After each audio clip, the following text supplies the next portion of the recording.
Então, existe uma funcionalidade que os tecidos mais orgânicos, naturais, as fibras mais naturais ainda não conseguem suprir. Mas, ao mesmo tempo, a estabilidade dessas fibras é riquíssima, é constante. E o impacto que ela tem quando a gente olha a circularidade, quando a gente olha a agrofloresta, a saudabilidade do solo, tudo que a gente precisa de fato que aconteça está muito mais ligado às nossas fibras naturais. Então, quando eu vejo, você fala de futuro, eu troco muito isso com o Oscar, assim, com todo o time de desenvolvimento de produto, a gente fala muito desse equilíbrio.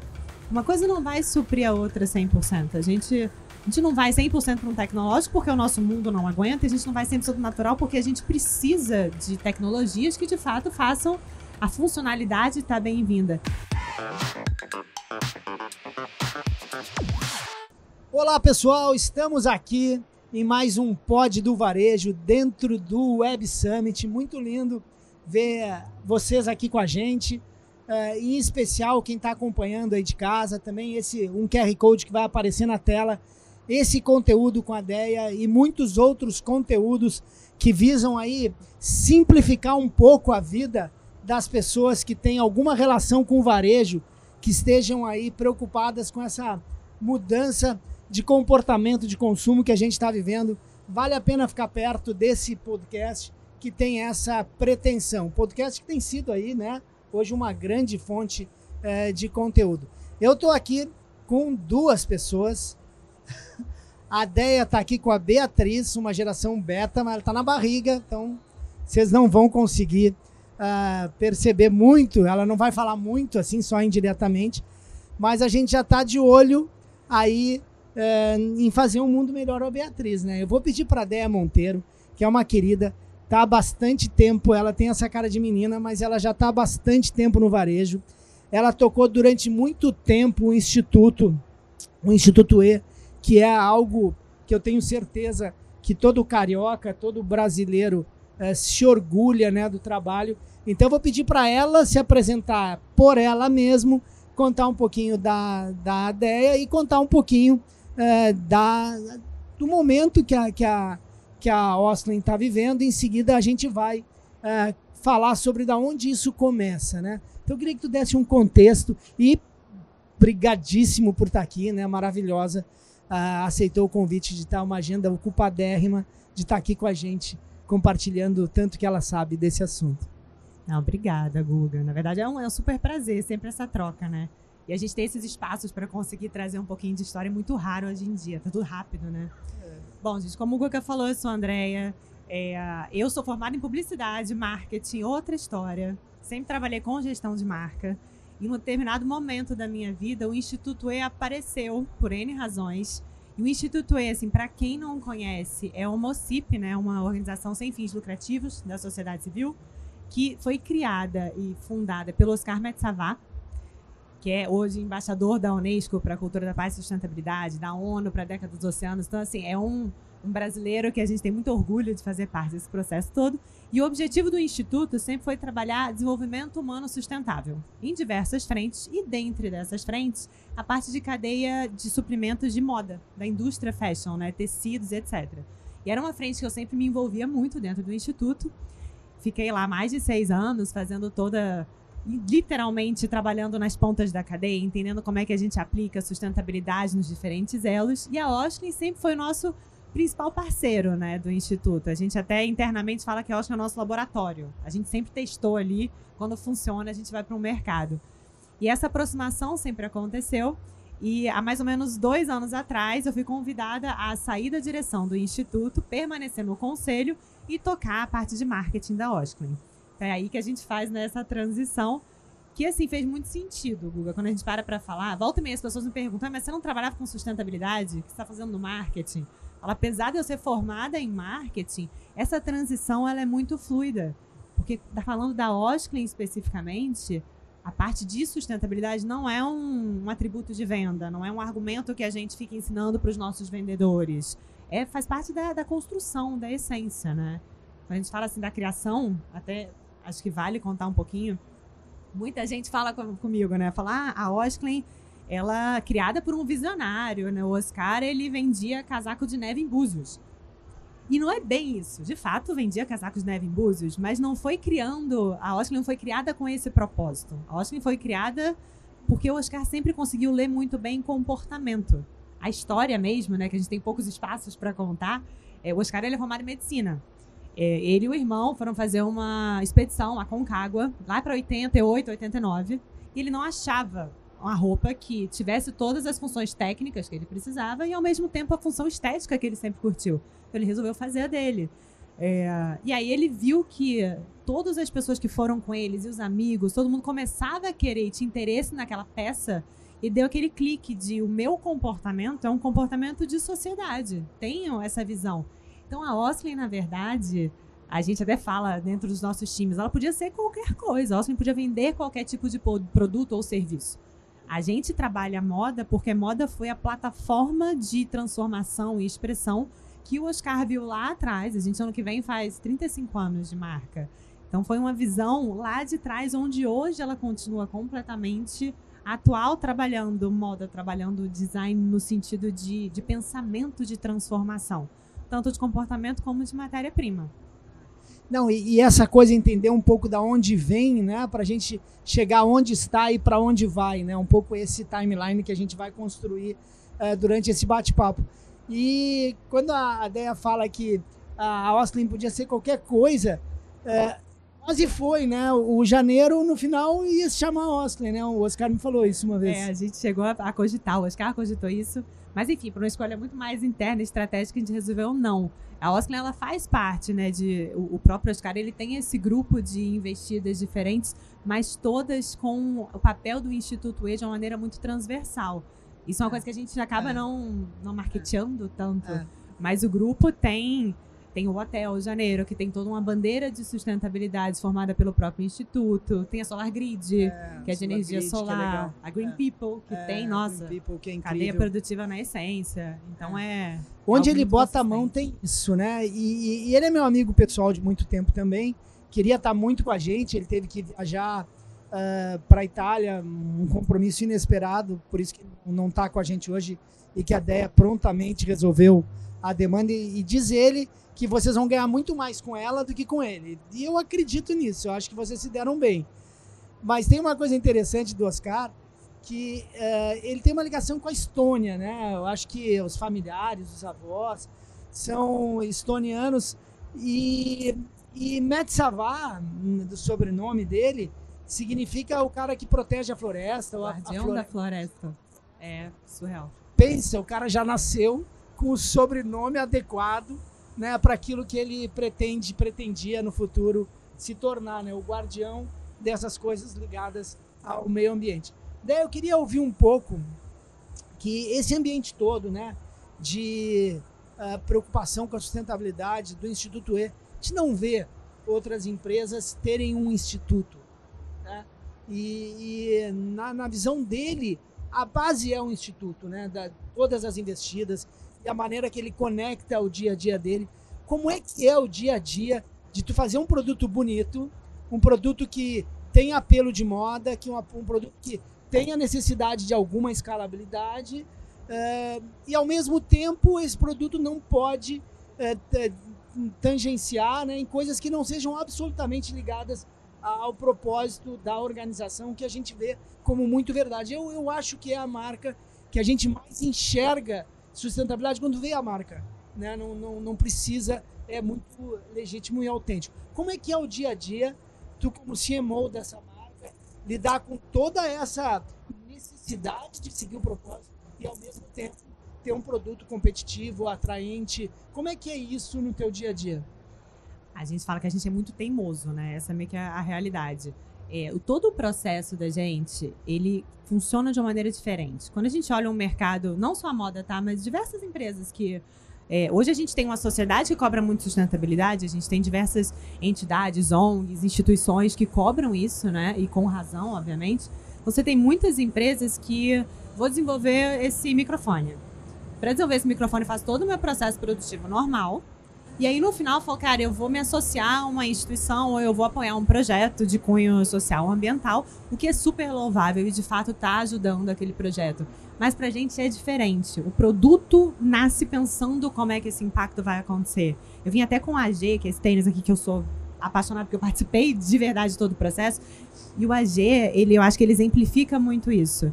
A gente não conseguia saber a cor que ia sair o solado. Não tinha como. Isso para um designer de produto é uma insanidade. As minhas ficavam loucas. Não conseguia saber porque o desafio era outro. Era assim, a gente precisa que esse solado beneficie a cadeia do látex que está vindo do Xingu. A gente precisa utilizar a casca de arroz que vem de resíduo industrial. O preto não vai ser preto. O preto ele é preto porque ele tem o pó de pneu da indústria automobilística. Então, todas essas cadeias produtivas que estão envolvidas nesse processo guiaram o desenvolvimento do produto. A gente fala que é uma mudança de raciocínio, né? Ao invés de a gente criar produtos e serviços para depois associar a projetos socioambientais, a gente entende quais são os projetos socioambientais que vão ser beneficiados nessa cadeia. Agora, esse projeto especificamente, ele começou por uma teimosia. Porque quando a gente fechou todo o DRE do projeto, entendeu como é que a gente falou, não vai parar de pé do ponto de vista financeiro. Como é que a gente faz? E a gente equilibra dentro do nosso portfólio, né? Hoje não, hoje a gente já conseguiu ajeitar diversos pontos da cadeia, então é um projeto saudável. Mas ele começa de um propósito muito... Propósito virou uma palavra meio batida, né? Mas é meio que a realidade, assim. Como a noção de sustentabilidade faz parte do nosso dia a dia como um todo, é quase que... É natural. Pra gente é esquisito quando vem o oposto, né? A gente vê isso além da minha área no marketing, além da área de desenvolvimento de produto. A gente vê, por exemplo, no administrativo. O pessoal, quando vai escolher qual copo que vai estar na recepção, eles ligam para o instituto. Dizem, cara, tô com 2 opções aqui, mas não tenho certeza. Essa aqui é de milho, essa daqui é de cana-de-açúcar. O que vale mais a pena? Então, quando a gente fala que a cultura ela é real, assim. Então, essa teimosia, eu acho que é o que faz a gente manter a consistência. Mas olha que incrível, né? Ou seja, cara, ok, a gente vai fazer um produto para o mercado, não vamos se desconectar do nosso propósito, e aí nós vamos ver o quanto esse produto funciona, o quanto agrega para o franqueado, o quanto agrega... Eu acho que muda a lógica, né? Normalmente a gente vê as empresas, cara, chega nesse preço, nessa camiseta, nesse produto, o que tem para trás? O que tem para trás não interessa. Vamos focar nisso. A Osklen utiliza as soluções da Lynx, isso muito nos orgulha, né, no seu dia a dia. E o que eu acho que mais me encanta nesse trabalho, né, a gente vê o sucesso de algumas marcas que chegam no mercado com esse viés. A gente viu aí a Shein, né, o movimento que faz, a própria Timo chegando no Brasil, da Pinduoduo, e são marcas que têm adquirido a atenção de quem procura oportunidade, né, de quem procura preço. E cada vez mais eu acho que gera mais oportunidade para quem tem valor agregado no final do dia, né? Tem mercado para os dois, né? Acaba sendo um caminho onde não necessariamente todo mundo deveria se preocupar só em fazer produtos mais baratos. Doesn't matter, né? O que vem. Então, realmente, a ideia é muito legal isso. Inclusive, fica o convite. Hoje, às 15h, nós vamos ter aqui no pavilhão, aqui ao lado, no pavilhão 3, uma masterclass sobre varejo. Eu vou estar nela, o B também vai participar, um colega meu da Stone. E esse evento ele não tem muito tema relacionado a varejo, é um tema mais voltado para tecnologia, e essa masterclass é específica com 6 tendências do varejo. E o primeiro takeaway que a gente vai compartilhar é esse exatamente. É o BFF Business. É tu ter o negócio como teu melhor amigo. E ninguém quer ser melhor amigo daquele vendedor de porta em porta que está ali querendo te entregar. O pessoal quer ser amigo de uma Osklen. E aí eu queria emendar para passar para ti, a importância das embaixadas, né, das lojas levarem esse conceito, né, na tua visão, entre o mundo físico e o mundo online. Como é que vocês estão surfando, né, esses dois ambientes? O que está representando o online em relação ao físico? E a importância das lojas físicas que não param de crescer também, né, no teu ambiente. Queria te ouvir como é que tu tá nesse mundo híbrido entre essa multiplicidade de canais. A gente vive num processo de aprendizado constante, né, Guga? Acho que dá para falar isso com muita sinceridade. Mas a gente tem No ponto de vista digital, todo o mundo digital, não falando só de site, mas das plataformas das comunicações, dos Instagrams da vida, a gente tem um desafio muito grande ali de construção de marca, de experiência como um todo do cliente, de tornar essa experiência fluida, porque hoje ela de fato não é em um canal só, né? A gente acompanha, a gente sabe que o nosso cliente vai no site, vai no Instagram, vai na loja, volta pro site. Então toda essa unidade de experiência, eu acho que é um desafio e é o que a gente sempre busca. Mas respondendo a outra pergunta, do ponto de vista das lojas físicas, quando a gente fala de moda, mas de varejo especificamente, né? A gente tem um papel muito grande do ponto de vista de consumo, claro, né? De estar ali oferecendo produtos e serviços, mas tem um papel de educação que eu acho que a gente toca pouco. Quando a gente fala, ainda mais de uma marca como a nossa, que trabalha conceito e sustentabilidade, eu lembro quando a gente falava uma vez estava numa palestra e uma menina estava palestrando comigo, pediu uma licença para comentar que ela tinha visto há anos atrás uma t-shirt nossa com escrito Kyoto Protocol, né? E ela falando como que isso mudou. Ela trabalhava com sustentabilidade naquele momento, mas que naquela época ela não fazia a menor ideia do que aquilo queria dizer. E quando ela viu aquela chamada na t-shirt, ela foi pro Google e começou a se apaixonar por aquilo. Então, eu uso isso muito como exemplo para mostrar que, assim, os produtos são plataformas de comunicação. Imagina quem está na ponta, na loja, num varejo. Ali a gente está falando de um pessoal que tem uma importância muito grande para o negócio e muito grande para a sociedade como um todo. Então, assim, para a gente, as nossas lojas são plataformas gigantescas de comunicação, de expressão, não só de marca como experiência, mas de conceito, de propósito que, de fato, o Oscar acredita, passa para toda a equipe e que a gente leva para frente através desses nossos multiplicadores. Quantas lojas já são, Dé? Hoje a gente está com 82, contando as franquias. Legal. Brasil, né? E aí sempre, tem os nossos... Ou seja, crescimento não precisa desconectar do propósito, né? Vocês estão conseguindo de forma muito consistente crescer respeitando todos esses valores, isso é muito legal. Queria entrar num tema contigo aqui geracional, né? Tá vindo aí a nossa geração beta aqui, a Beatriz, mas a gente tem aí uma geração alfa e Z, né? Quem tem menos de 27 anos aí é a geração Z e menos de 12 anos, geração alfa. Essa geração parece que ela está mais preocupada com o final do mundo do que com o final do mês, né? Ela realmente tem está determinada a arrumar o planeta. O quarto depois a gente resolve, vamos resolver primeiro o planeta. Parece mais difícil, né? Mas é muito viés essa geração. Me parece que isso combina brutalmente. Eu acho que né, se vocês já percebem dentro da Osley esse drive de uma geração nova procurando vocês, né? Porque é uma marca com bastante tempo. Seria natural ela continuar atendendo os públicos que têm mais idade, mas eu queria te ouvir sobre o impacto desse propósito nas gerações mais novas, se isso realmente tem acontecido ou não, como é que está sendo o convívio com essas gerações dentro da Osley?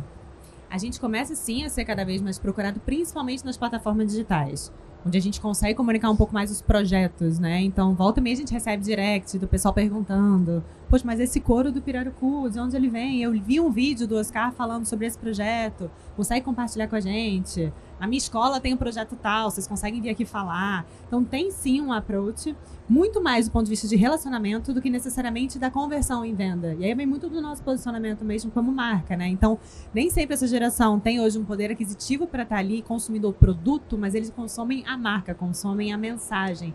Isso pra gente tem um valor absurdo. E aí, quando a gente fala das gerações mais velhas, entre aspas, né? A gente vê um movimento de crescimento, sabe? Nesse questionamento. A gente não trabalha em Austin a sustentabilidade como a bandeira. Eu não vou falar, você não vai ouvir a gente falando, eu vou me posicionar como uma marca sustentável, porque pra gente é meio que um dia a dia. Os nossos projetos estão ali porque a gente acredita nisso e é sim um dos nossos pilares. Mas a gente trabalha muito a estética, que não é desassociada de maneira alguma da ética. Eu acho que todos esses pontos alimentam essas gerações que vêm por aí. E a gente tem muito dessa geração dentro dos nossos times, né? Meu time é lotado. Imagino que para contratar gente deve ser fácil, né? Deve ter sempre fila de gente querendo, né, tá pertinho desse pensamento. É um ponto que a gente sente em todas as entrevistas, em todos os fóruns que a gente participa, não só no Brasil, mas fora também. Quando a gente vai para Noruega, vai para Milão, vai contar o que a gente faz aqui no Brasil lá fora, que me dá um orgulho tremendo como brasileira, a gente sente isso muito de todas as gerações, mas é muito gostoso ver as gerações mais novas vindo com isso, independente do poder aquisitivo, como um propósito de vida. Então isso dá muita esperança. Mas, por outro lado, é uma coisa que o Oscar sempre fala, a gente quer, sim, óbvio, alimentar as novas gerações, mas a gente não pode entrar naquele discurso de a nova geração vai resolver enquanto, né, o pepino já está estabelecido. A gente está aqui. Decisão de compra, escolha, trabalho, a gente faz parte desse processo. Eu tenho acompanhado vários eventos internacionais, e agora mesmo no SXSW se fala muito de uma geração intergeracional, né? Então, na verdade, as gerações mais velhas querem consumir aquilo que as mais novas indicam, e não o contrário. Inverteu. Aí um amigo disse, pô, Guga, mas então a gente tem que aprender com os filhos, com os sobrinhos, e a gente também aprendeu com os pais, com os avós, então a gente não vai ensinar nada para ninguém. Eu digo, é isso mesmo. Entendeu bem, a gente só aprende de um lado ou do outro, e realmente é bastante impactante o poder de uma marca que não deriva do seu propósito. A gente vai abrir daqui a uns 2 minutinhos para perguntas. Então, se vocês quiserem, não são muitas, já tem até uma inscrita aqui. E porque a gente sabe que esse momento, né, de vocês estarem com a ideia é absolutamente único. E aí, então, eu já vou indo para a gente encerrar o nosso bate-papo, Deia. E aí eu queria que tu me falasse um pouco sobre futuro, né? Como é que tu vê isso? Como que a gente vai estar consumindo produtos relacionados à moda, vestuário no futuro, né? Serão produtos mais orgânicos? Serão produtos mais... A gente vai continuar se preocupando com isso ou não? A gente vai para uma relação de funcionalidade versus custo? Como é que tu enxerga um pouco como que a Beatriz vai consumir lá as suas primeiras peças de roupa, assim? Como é que tu imagina que vai ser isso? A Beatriz provavelmente vai pedir uma Oscar Kids, né? Porque é o que já acontece lá em casa. Mas a gente fez há mais ou menos uns 5 meses atrás um workshop, a gente chama de workshop criativo, que a gente faz toda vez dentro da Austin, quando a gente vai começar a pensar uma coleção. Pega todos os nossos times que trabalham com essa parte mais de criatividade, lança um desafio e eles têm 24 horas para sair com o resultado. É riquíssimo. E esse último, eles estamparam a frase no estúdio que a gente tem ali do lado da minha mesa, que era "O futuro é ancestral". E aí você falando isso me veio isso na cabeça na hora, né? Porque eu acho que é muito isso, Hugo. A gente vê cada vez mais, assim, a gente teve um... Anota aí, o futuro é ancestral. Não foi minha, tô aqui passando do que o time levantou. Mas quando a gente olha o que tem acontecido do ponto de vista têxtil, por exemplo, a gente teve um boom muito grande de tecidos mais tecnológicos que a gente, de fato, precisa. Não dá para sair com uma roupa de linha debaixo de um temporal. Eu vou ficar encharcada, vou ter que voltar para casa. Então, existe uma funcionalidade que os tecidos mais orgânicos, naturais, as fibras mais naturais ainda não conseguem suprir. Mas, ao mesmo tempo, a estabilidade dessas fibras assim, é riquíssima, é constante. E o impacto que ela tem quando a gente olha a circularidade, quando a gente olha a agrofloresta, a saudabilidade do solo, tudo que a gente precisa de fato que aconteça está muito mais ligado às nossas fibras naturais. Então, quando eu vejo, você fala de futuro, eu troco muito isso com o Oscar, assim, com todo o time de desenvolvimento de produto, a gente fala muito desse equilíbrio. Uma coisa não vai suprir a outra 100%. A gente não vai 100% para um tecnológico porque o nosso mundo não aguenta, e a gente não vai 100% natural porque a gente precisa de tecnologias que, de fato, façam a funcionalidade estar bem-vinda.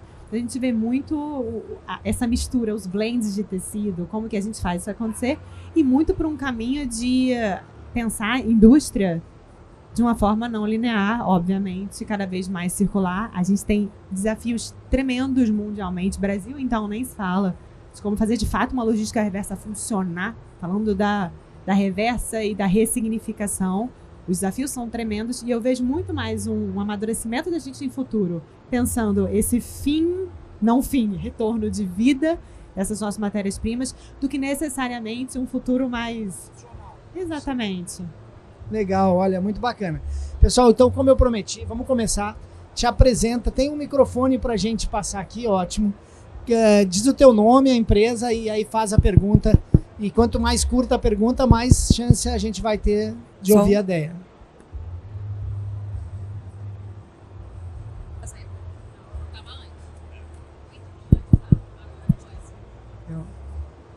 Oi, prazer. Eu sou a Tamires, trabalho aqui na Stone. Tá saindo o som? Baixinho?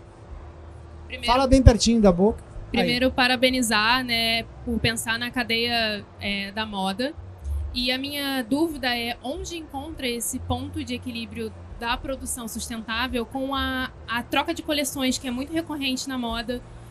Como é feito a questão do descarte correto das coleções passadas por vocês, né? Eu imagino que vocês têm um pensamento não só da cadeia de produção, mas do descarte. Como é feito essa pressão da moda por uma coleção constante? A gente tem alguns projetos para isso, tá? E algumas iniciativas. A primeira delas, que parece óbvia, mas que é constante, a gente precisa fazer produto de qualidade. Então, se você compra um produto da gente que vai durar 2 anos, eu estou estimulando que daqui a 2 anos você compre um outro. A gente fala que o pessoal do comercial fica louco, né? E o Oscar solta isso. Ele fala, quero que você compre 5 t-shirts. Eu quero que você compre uma t-shirt que vai te durar 15 anos. A gente segura ele um pouquinho, mas no fundo é isso que a gente acredita. Esse é o primeiro ponto. Agora, quando a gente, de fato, chega no momento de... a gente produziu algo que não vendeu 100% do que a gente tinha apostado, a gente já precisa lançar sim uma outra coleção, porque, de fato, a gente está num mercado que exige isso. A gente tem todo um processo de reciclagem do nosso próprio estoque. Não é 100%, tá? A gente vai linha a linha entendendo. Então, hoje, por exemplo, 100% dos solados dos nossos tênis tem material reciclado das nossas próprias produções. 100% das nossas t-shirts a gente utiliza, que tem algodão reciclável. Esse algodão reciclável é dos nossos próprios estoques. Então, a gente começa a ressignificar o que sobra para transformar numa nova matéria-prima. Ainda tem muito para melhorar em relação a isso, não tenho a menor dúvida. Mas os nossos principais pontos são a gente conseguir fazer peças que são atemporais. É isso, eu tenho vestidos da Oscar e blazers que eu uso há 20 anos. E estão ali maravilhosos, né? A gente, como eu falei, a gente viaja para fora e a gente encontra pessoas que têm peças que eu olho e falo, posso pegar para o meu acervo. De tão duradouras que elas são.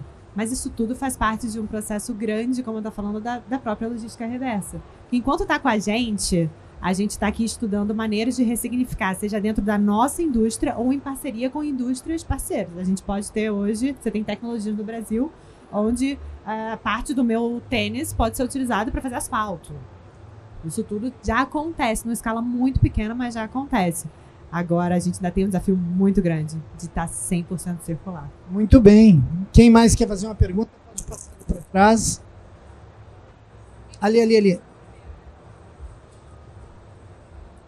Oi, bom dia. Meu nome é Henrique, eu trabalho na Inventa Consultoria. A minha pergunta é, a gente sabe que tem diversos perfis que se conectam a diferentes níveis com sustentabilidade. Tem o perfil que entende em profundidade sobre os temas, vai pesquisar, vai mergulhar, mas tem uma grande faixa de pessoas que não tem essa proximidade com o tema. E é difícil a mensagem, né? É difícil você explicar o porquê que um tênis tem um solado diferente de cor de outro e a pessoa entender que aquilo é um valor para ela. Quais são as principais estratégias de comunicação que você acha que são as mais relevantes para acessar esse público maior que tem dificuldade de entender essa mensagem da sustentabilidade? Esse é o meu desafio do dia a dia, tá? Não tem resposta. Mas a gente tem o que a gente começa a tangenciar. O que a gente tem sentido, Henrique? Tudo que a gente trabalha contando muito através do audiovisual é uma ferramenta que tem funcionado muito bem, a gente tem tido um retorno muito bom. Porque quando a gente vai falar, geralmente, do pessoal que... do perfil que não tem todo esse entendimento, a gente está falando geralmente de uma galera mais jovem mesmo, que é o conteúdo rápido. Então, os pequenos videozinhos que a gente começa a trabalhar, contando parte dessa história, parte da cadeia produtiva num TikTok da vida, as parcerias que a gente faz, assim, a Oscar é uma marca que, e aí tem muito do Oscar e muito meu, a gente segura muito o trabalho nesse mundo dos influenciadores, a gente é bem pique com isso, porque pra gente é tão genuíno, que tem que ser genuíno pro outro lado também, mas é uma ferramenta que super funciona. E funciona da seguinte maneira, eu não consigo explicar a história inteira do meu produto num vídeo de 30 segundos. Mas eu consigo gerar uma faísca de curiosidade. E aí a gente tem sempre esse retorno, porque mesmo o pessoal que não tem um entendimento profundo, se você consegue dar essa cativada nesse primeiro contato, eles têm ferramentas para entrar em contato com a gente. Então, volta e meia me pergunta como é que a gente mensura se essa comunicação está de fato funcionando. Óbvio que tem as coisas mais do dia a dia, então awareness, engajamento, etc. Mas pra gente o mais rico é a quantidade de mensagem que eu recebo no meu saque. Não reclamando de um produto, mas me perguntando sobre um projeto, né? Então é muito por aí. Fora os espaços como esses aqui, que a gente pode falar um pouco mais sobre a história, contar sobre o produto nas faculdades. Então, sempre que a gente... Esse é o nosso desafio, porque a gente tem... Os projetos são tão consistentes, tão profundos, que não vale. Eu nem me sinto à vontade de virar e falar assim, o tênis é sustentável, compra. Tem muito por trás, tem muita história rica pra gente contar ali. Eu espero que daqui a um ano eu tenha uma resposta assim fenomenal, porque senão meu chefe mata também. Muito bem, mais uma pergunta. Olá. Oi, bom dia, meu nome é Caroline. Eu acho que quando a gente fala de sustentabilidade no Brasil, a gente enfrenta muita dificuldade. Primeiro que a gente não tem uma cadeia de reciclagem tão forte. Eu imagino que isso deve encarecer muito o teu processo. E o segundo, porque eu ainda acho que é um assunto de nicho, né? Acho que esse é um assunto mais forte em algumas camadas da sociedade e menos em outras. E aí, como é que vocês tratam isso na Osklen? Existe um pensamento de como é que a gente vai ampliar nosso alcance, nosso market share, alcançar outros nichos sociais? Isso é possível com o nosso custo ou não? Eu queria entender como vocês tratam essa temática. Acho que aqui a gente tem 2 pontos, né? Tem o que é viável do ponto de vista de custo e o que faz sentido do ponto de vista de posicionamento da marca. A gente acaba dissociando um pouco, até para conseguir aumentar isso. Quando eu falo de market share, eu estou falando do business Osklen. E eu estou falando de um posicionamento que, de fato, tem um custo agregado, tem todo um valor que está ali. Quando eu falo da minha parte de marca do ponto de vista de conceito, de propósito, aí o market share é o infinito. Porque aí a gente está falando de ter espaços onde a gente consegue dar uma informação. A gente está falando não necessariamente da pessoa poder alcançar a aquisição daquele produto num dia a dia como alcança num fast fashion da vida. A gente como consumidor, aí eu saio até um pouquinho do papel de Osklen, né? A gente como consumidor, a gente consome e compra da hora que a gente acorda, da hora que a gente dorme. Se bobear até dormindo. Tá ali com o app do sono, você tá pagando para ele, você tá descansando. E consumir, gente, tem um poder que é o poder que a gente tem como indivíduo, sabe? É tudo sobre escolha. Então, uma vez eu estava batendo um papo com um menino, ele trabalhava num projeto social no Pavãozinho, aqui no Rio de Janeiro. E aí, há muitos anos atrás, nem era da Osklen, era do Instituto ainda. E ele tava com uma calça da Osklen, linda. E eu lembro que uma hora eu puxei papo, falei, cara, que calça incrível. Ele falou, olha, é de uma marca que eu geralmente não consigo comprar. Mas eu junto dinheiro porque essa calça aqui eu tenho há um tempão e eu sei que ela dura comigo. Então, quando ele chegou, ele tinha escolha de comprar uma calça muito mais barata, que ia durar muito menos tempo, e tinha escolha de poupar para comprar uma coisa maior. É claro que a gente está falando de uma pessoa que estava num ambiente ali em que alimentava esse esclarecimento, né? Mas voltando para sua pergunta, eu acho que é isso. Quando a gente fala de market share no mercado, eu tenho um público que eu miro, que é o público da marca. Quando eu falo do que a marca representa e do consumo, qualquer pessoa hoje, no Brasil ou fora, pode consumir Osklen independente do produto.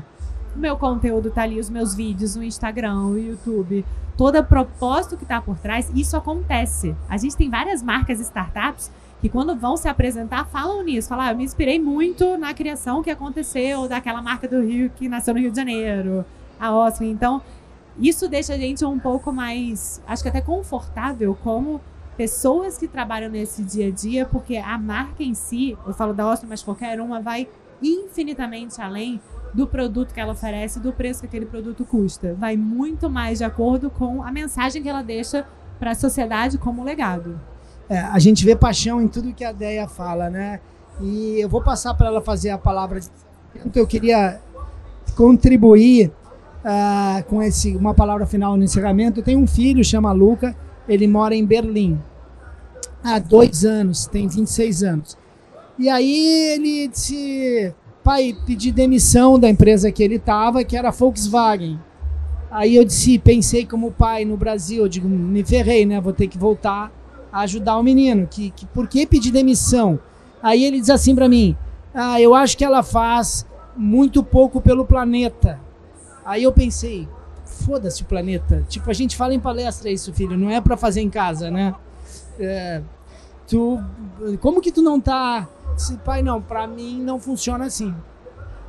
Né? A coisa do mindset. Então, eu acho que essa busca da Osklen, talvez na década de 80, na década de 90, fosse um desafio muito maior, porque era uma geração, era a minha geração, eram gerações que não estavam ligadas nisso, né?